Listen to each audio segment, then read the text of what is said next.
My name is Jason Brunner. I'm the Director of Operations here at St. Croix. I've been here 23 years. And when I first started at St. Croix, I was actually brought on as an engineer. That's my trade. I'm a mechanical engineer by trade, to do their blank designs. And it was almost too good to be true, to be honest with you. I went from designing tanks and dust collection systems to designing fishing rod blanks. So like I said, it was almost too good to be true, and kind of just developed myself over the years here at St. Croix. Worked into Director of Engineering role for a while, and now currently I'm the Director of Operations, and like I said, I've been here for about 23 years. So what's the difference in the St. Croix materials, be it SC1, SC2, SC3? The SC basically stands for St. Croix. It's a designation that we gave the materials internally here, and it makes sense, SC for St. Croix. One of our main materials, SC2, is one of our foundational materials. We've had it for years. It's used in our Premier series, which has been a kind of a staple for St. Croix. But really, what's the difference between SC2 and SC3, 4, and 5? There's a lot to it, a lot more than people think, and some of it's proprietary. I can't get into all of it. But a lot of it has to do with the carbon fiber itself, the grade of the carbon fiber, the modulus, which we refer to as strain rate. And a big one that I look at when looking at materials is strain rate.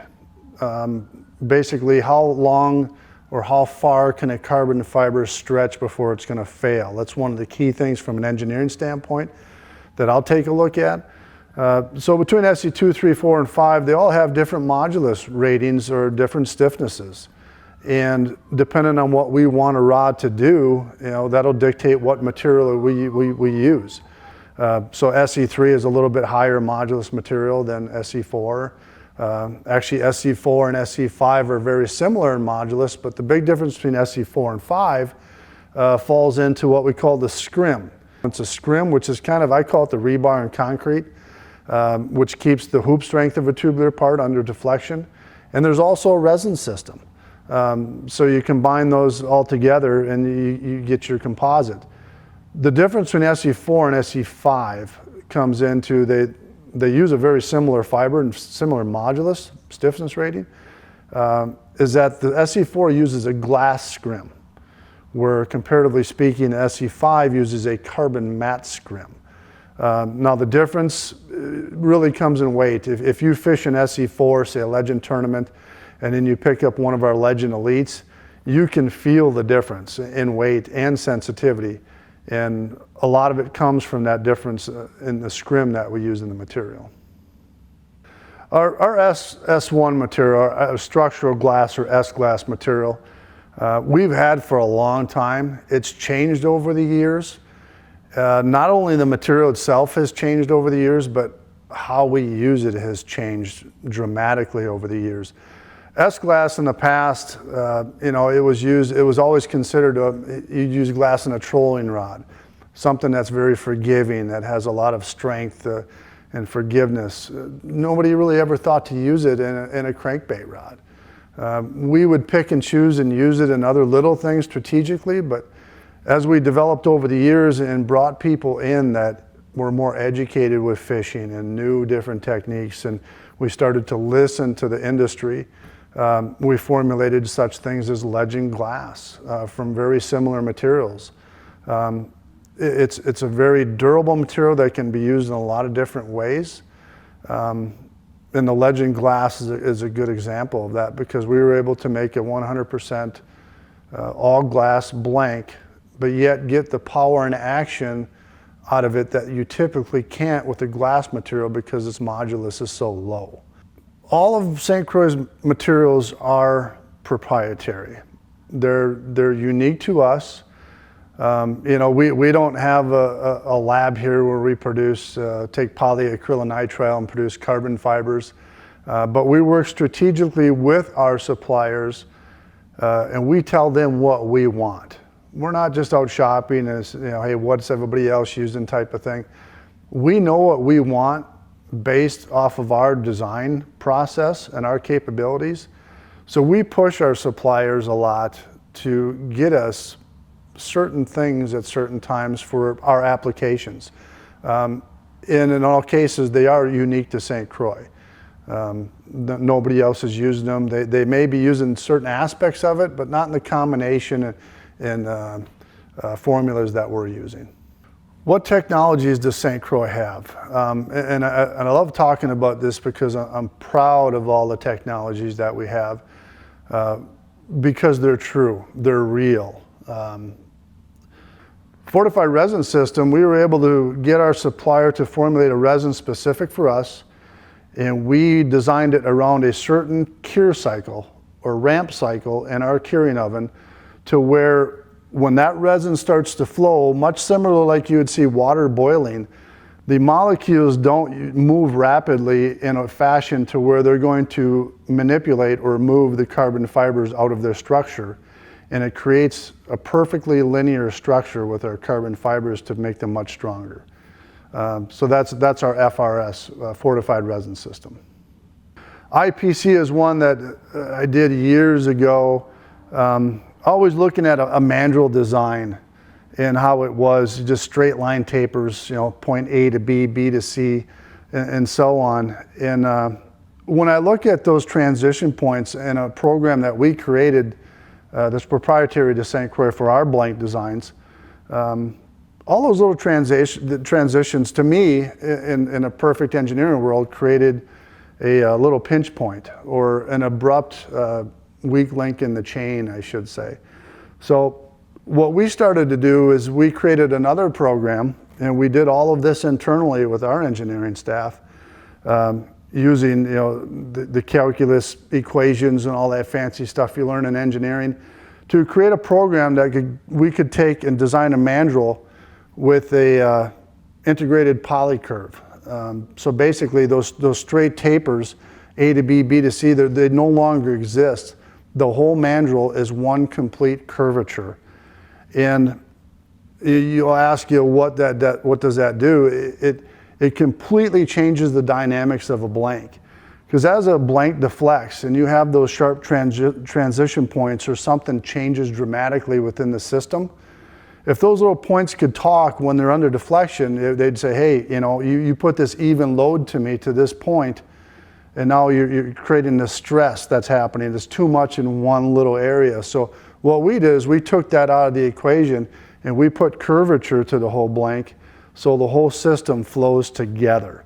And no part of the system is really overworking any other part of the system, which ultimately reduces your breakage and creates a stronger blank. Some other technologies that St. Croix has applied is TET. And this really goes hand in hand with IPC, integrated polycurve technology, in that we were able to take the mandrels and put curvature to them.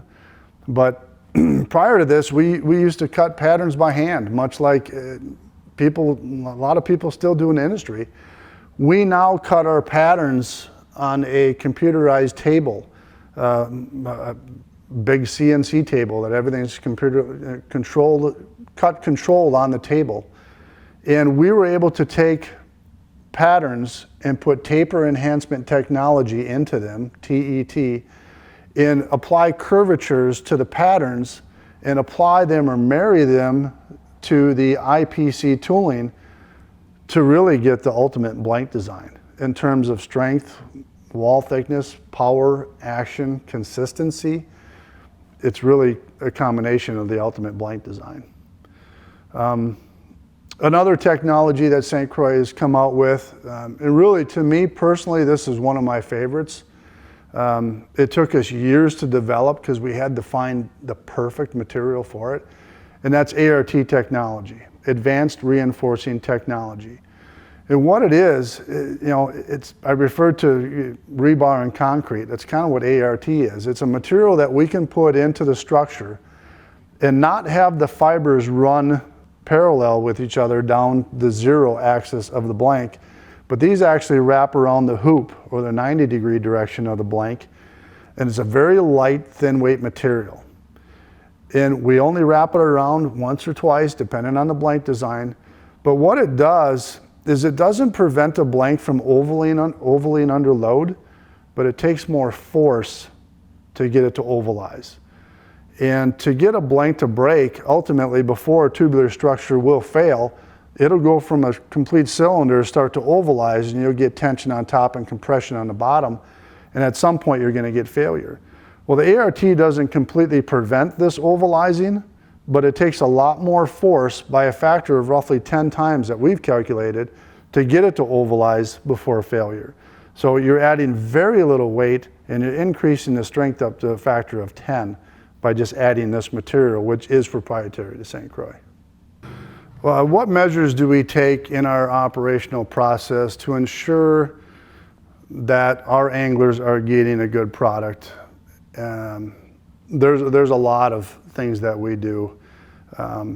It starts right from the beginning when our raw materials come in. You know, we check our raw materials, there's certifications for them.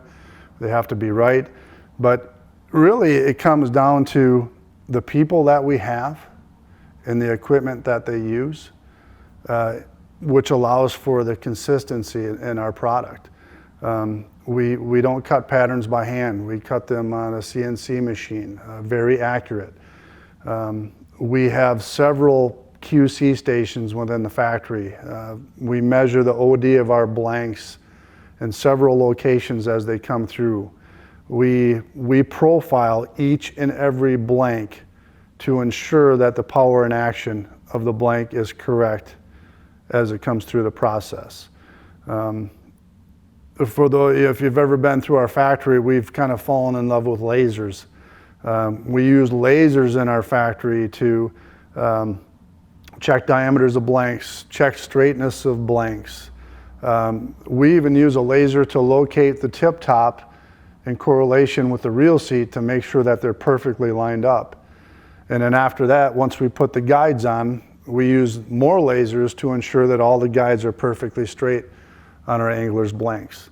So all that stuff in a combination of really, you know, a lot of the QC points that we take very serious. It's just the pure passion that the people that we have in our rods to ensure that it's a quality product for our anglers. Another tool or piece of equipment that we use here to really ensure that what we're producing is what our anglers desire or what we want them to have is what we call our assay or static analyzer. This is something new in 2020. Engineer by the name of Gavin Falk that works here designed this. And it's something that we've wanted for years, but it's not the easiest thing to figure out. Gavin was able to do that, and it's a piece of equipment where we can put a blank or a rod on this piece of equipment, and ultimately it gives us the sensitivity of the product. So we can test the sensitivity of a bare blank, we can test the sensitivity of certain handle structures, materials, sensitivity of certain guide trains that are on a particular rod. It's really taken us to another level in terms of knowing. You know, we always talk about sensitivity. This is more sensitive than that, and on and on. We were able to validate that information and put some truth to it. It's within our own St. Croix system. We structure it on what we do, but you know, I can honestly say now that, you know, SC5 is more sensitive than SC4, and there's validity to that. So it's something we're proud of. It's something I can't speak on how we did it, but it's very unique to St. Croix, and we're very happy to have it. Some of the other technologies that St. Croix uses, you know, really it's people that have come through here and we've shared some of this information with, walk out of here just amazed. You know, we just make fishing rods, but when they come through, they know how seriously we take it, not just by the people here and the culture that we've built, but by the technologies that we've put in place. We design our blanks on a program that was developed here years ago, and it's kind of evolved over the years and improved upon itself. But to design a blank effectively, there's really no program you can go out and buy to design blanks. So with the engineering staff that we had here, we developed our own. I'd like to elaborate on it, but I can't. It's something that we're very proud of. And really, if you fished with a St. Croix rod and you've felt the performance of our products, that program that we developed has a lot to do with that. Another technology or resource we use here is a 3D modeling program that we brought in-house. Literally every rod, every component, be it a guide or a piece of cork or a shim that goes in a reel seat, is 3D modeled individually, and all of them get put together in this 3D modeling program to literally build a rod on the screen, and we can see it, really the final result, before we even build one. We've been able to do that and not only get it to that point, but then take that information and build it into information for our shop floor to build the rods. So the travelers that we have out there, the information, the prints on the shop floor, they're not just hand sketches and notes. They're literally engineered documents that are given to our operators so they have clear, concise direction on how to build the rods, and they can do it with consistency. On behalf of myself and St. Croix, thank you for watching this. This is something I love to share with people, and just to see the sheer passion on people's faces when they're using a St. Croix rod. Whether it's personally, I see them out on the lake, or I see someone on TV using it. It's a little special place in my heart knowing that myself and the rest of the team here had a part in their enjoyment, and I really am grateful that people take the opportunity to view this today on behalf of me and St. Croix.